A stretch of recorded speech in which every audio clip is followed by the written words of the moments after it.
Halo, perkenalkan nama saya Febeya Ahogea dengan NIM 200429097.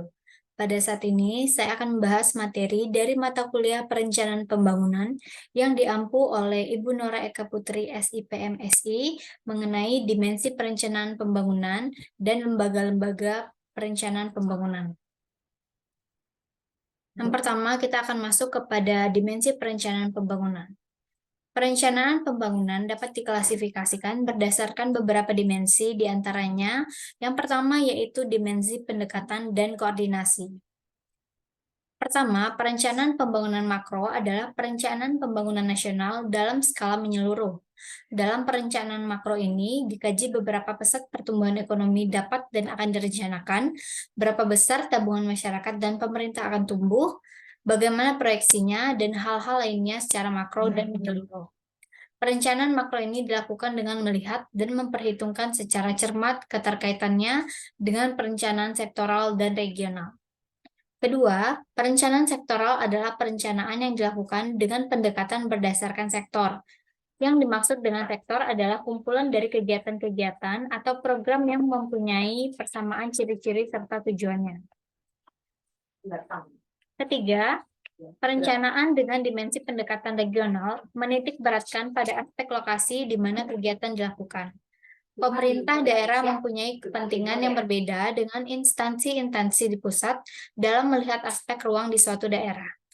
Pemerintah daerah dalam merencanakan pembangunan daerah mengupayakan pendayagunaan ruang di daerahnya, mengisinya dengan berbagai kegiatan sedemikian rupa sehingga menghasilkan alternatif pembangunan yang terbaik bagi daerah tersebut.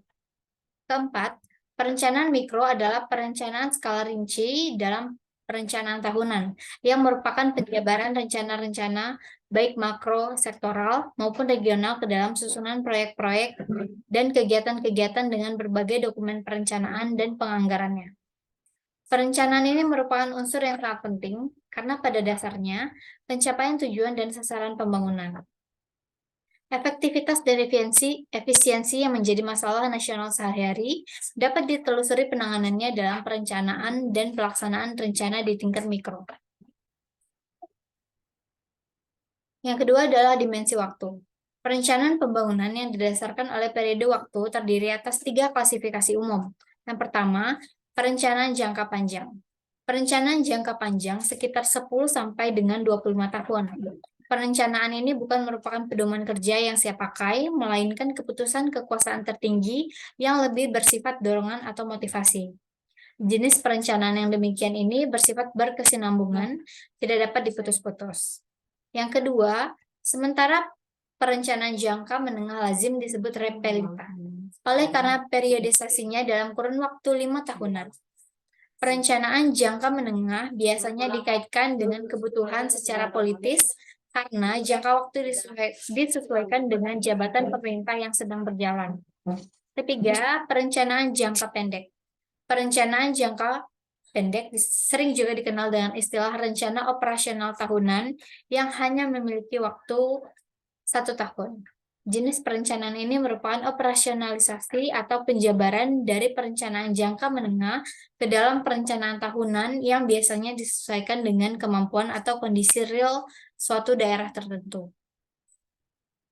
Yang ketiga yaitu dimensi arus penyusunan.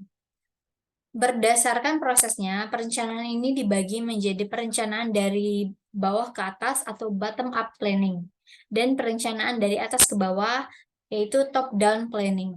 Perencanaan dari bawah ke atas dianggap sebagai pendekatan perencanaan yang seharusnya diikuti karena dipandang lebih didasarkan pada kebutuhan nyata. Pandangan ini timbul karena perencanaan dari bawah ke atas ini dimulai prosesnya dengan mengenali kebutuhan di tingkat masyarakat yang secara langsung yang terkait dengan pelaksanaan dan mendapat dampak dari kegiatan pembangunan yang direncanakan. Sedangkan perencanaan dari atas ke bawah adalah pendekatan perencanaan yang menerapkan cara penjabaran rencana induk ke dalam rencana rinci. Pada tahap awal pembangunan, pendekatan perencanaan ini lebih dominan, terutama karena masih serba terbatasnya sumber daya pembangunan yang tersedia. Selanjutnya yaitu materi mengenai Lembaga Perencanaan Pembangunan di Indonesia. Pembentukan departemen atau lembaga khusus yang menangani perencanaan pembangunan nasional dimulai pada tahun 1947. Kemudian menjadi Komite Tinjauan Strategi Ekonomi pada 12 Januari 1947 pada April 1947. Perubahan nama ini ditetapkan oleh Dewan Perencanaan Nasional pada 7 Januari 1952, Dewan Perencanaan Ekonomi pada 6 Juni 1956, Dewan Pembangunan Ekonomi pada 24 Agustus 1957, dan Dewan Nasional pada 23 Oktober 1958. Diambil alih oleh Dewan Desain. Pendirian Badan Perencanaan Pembangunan Nasional dimulai pada tanggal 31 Desember 1963 dan terakhir menjadi Kementerian Perencanaan Pembangunan Nasional atau Badan Perencanaan Pembangunan Nasional pada masa Orde Baru hingga hari ini. Kementerian Perencanaan Pembangunan Nasional Republik Indonesia atau Badan Perencanaan Pembangunan Nasional disingkat Kementerian PPN atau Bappenas adalah kementerian yang mempunyai tugas menyelenggarakan urusan pemerintahan di bidang perencanaan pembangunan nasional untuk membantu Presiden dalam menyelenggarakan pemerintah negara. Berikut referensi yang saya gunakan dalam pemaparan materi hari ini. Sekian saja presentasi yang dapat saya sampaikan. Terima kasih atas perhatiannya.